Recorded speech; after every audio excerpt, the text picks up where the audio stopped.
Pourquoi faire une pause dans l'univers du polar et y revenir maintenant? Alors en fait, j'ai fait une pause dans l'écriture, dans un premier temps, l'écriture de romans en tout cas, puisque, j'ai écrit, pendant ces quelques années, un certain nombre de scénarios et notamment des thrillers et quand, j'ai décidé de revenir à l'écriture, je me suis dit que ça pouvait être intéressant d'explorer aussi d'autres genres.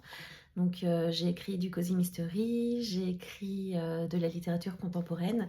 mais je savais que je reviendrais au thriller de toute façon parce que j'estime que la littérature de genre est vraiment un médium extrêmement intéressant pour parler de notre société. Voilà, de la société actuelle, de ses espoirs, de ses peurs, de ses failles, de la direction dans laquelle, va la société et pourquoi le genre? Parce que, on peut se permettre de pousser certains curseurs un peu à l'extrême pour justement aller fouiller dans ce que l'humanité peut avoir, parfois de plus sombre, mais aussi dénicher, des petites pointes d'espoir et de lumière malgré tout. Pouvez-vous nous présenter votre roman en quelques mots? Eh bien, tout commence avec Alice, une jeune trentenaire qui traverse ce qu'on appelle une grosse crise, puisque, elle a perdu son travail de journaliste. Elle vient de divorcer et le divorce s'est pas très bien passé. On lui a retiré la garde de sa fille et elle est dans un désarroi et une détresse totale qui font qu'elle va se tourner vers une promesse, d'amélioration, de progrès personnel, de développement personnel, en tombant sur une publicité sur Instagram qui lui vante les mérites d'une retraite entre femmes, justement pour, réveiller, la puissance qui est en elle et surtout se retrouver parce que quand on la découvre, elle ne sait même plus qui elle est. Vraiment et donc elle va partir, faire cette retraite, au beau milieu de la montagne, au beau milieu de nulle part, pour être honnête et elle a pas énormément d'occupations, pendant cette retraite, si ce n'est, le yoga, la méditation, les cercles de parole et cetera et elle a accès à un ordinateur portable et sur cet ordinateur portable, elle commence à s'intéresser à un compte Instagram de tradwives. Alors les tradwives, ce sont des femmes,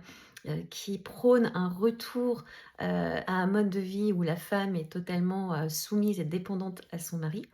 et pour cette jeune femme qui est très indépendante, c'est un peu un choc culturel et pourtant elle se surprend parfois à les envier et à se dire que ça doit être pas si mal de vivre cette vie-là. Mais le problème, c'est qu'il faut se méfier de ce qu'on souhaite trop fort parce que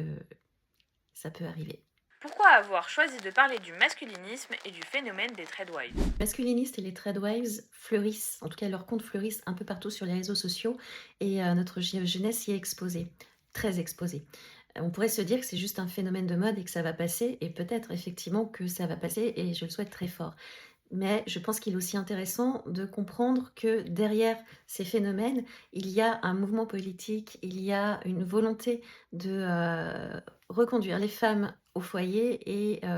de leur supprimer certains droits, en tout cas de réduire leur liberté et aussi de justifier une certaine violence à l'égard des femmes et je trouve qu'il est vraiment important de s'y intéresser et de pas prendre ça justement comme un simple phénomène de mode parce que, à un âge où on est influençable, malléable, avoir comme modèle des femmes qui se complaisent dans, une espèce de servilité, vis-à-vis de leur mari, une dépendance totale puisqu'elles renoncent à avoir un travail, elles renoncent à avoir leur propre argent, elles renoncent à s'opposer de quelque façon que ce soit aux décisions de leur époux. Elles s'engagent aussi à être disponibles H24 dans tous les sens du terme,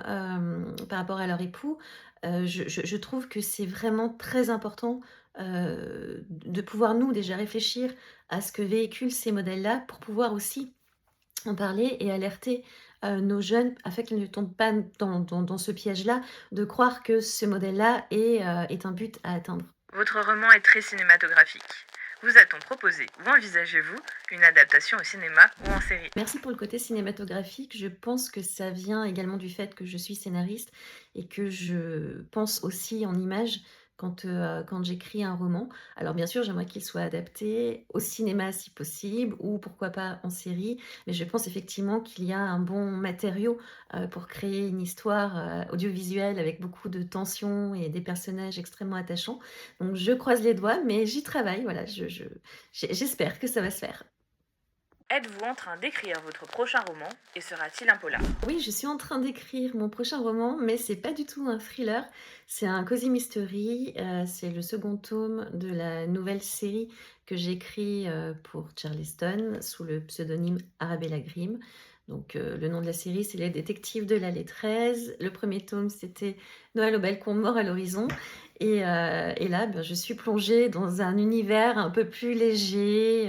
voilà, même s'il y a un mystère et un crime, mais je dois vous avouer que j'ai hâte de revenir au thriller parce que j'ai déjà,